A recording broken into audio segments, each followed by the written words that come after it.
I'm a candidate for the Women Member of Parliament for Mbale City, where I use Namatala community is at the center. Yoku kubesindiewo okujigirira abakyala mu kibuga kyaffe Mbale City. Wano Namatala nako ekubeera mu city. The countdown which I want Baba to know is 54 days. Ennaku ezisigadde ziri 54 The 15th of January. Okutuuka ku nnaku z'omwezi nga 15 omwezi ogusooka. On 15th of January is a public holiday. And my symbol is the bus. Negangano otunuulira simbo yange oba akabonero kange nga baasi. So on that day, you find my picture, my name, and the bus is the symbol. The bus, the bus, the bus. Olunaku olwo ojja kulaba akabonero ak'ebbaasi olabe ne maayi Lydia nga gwali ate nga ti mu bbaasi omwo oba oyingira n'otiikinga. Bye-bye. Friends. Bye-bye. Bye-bye.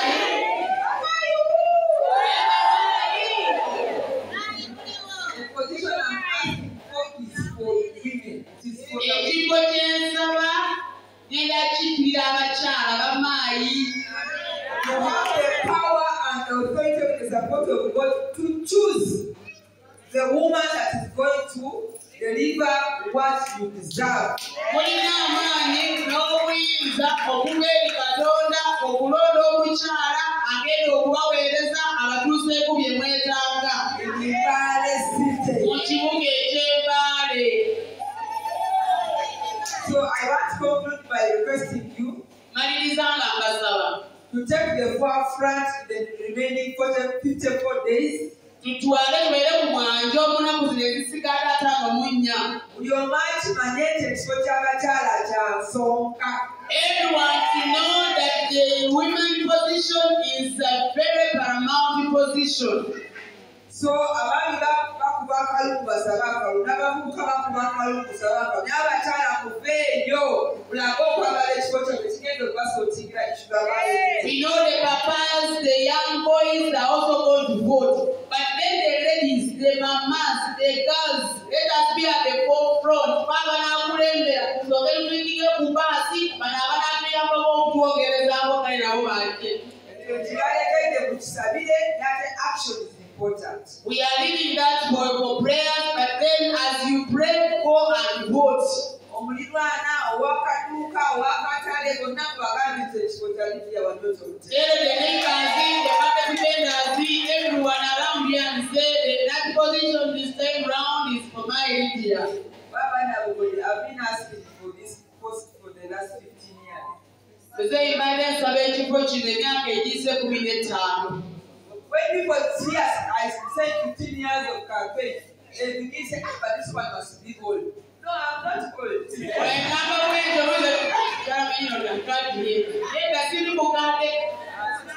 have been running this campaign for 15 years. As I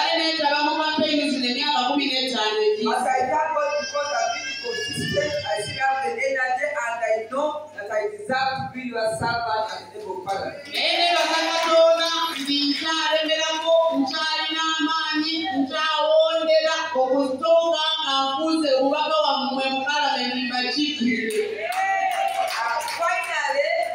Finally, this is beautiful because there are many chapters and verses which Pastor Nabugoli knows that talk about patience.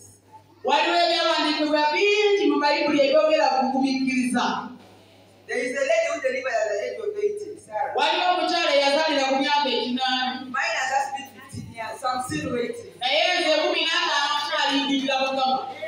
there are so many values of consistency. I have never changed my reason. I've never changed my pattern. I've never changed what I stand for. I have stood the same leader you have known for the last 15 years. So I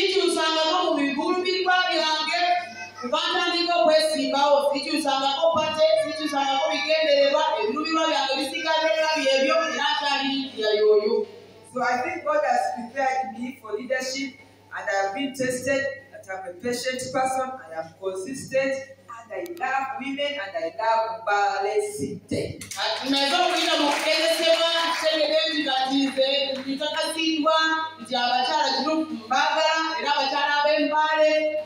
kwebasiddwa nti kituufu ndi wakuba kulembera.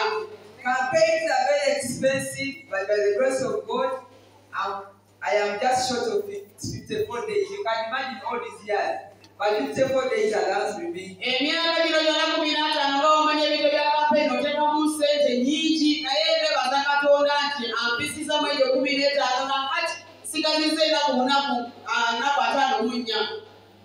And with good health. Ate nga waggulu wa byonna nga Mukama ampadde obulamu obulungi obutalwalirira. Pastor Nagodi has talked about his health. Papa ayogedde ku bulamu obw'okulwala. And he has sent me to the president. Atumye ebyo muzeeyi. I'm going to deliver your message. Message yogenda gituusa kunti. Just pray for me so that what we want from Jose is delivered sooner than we think.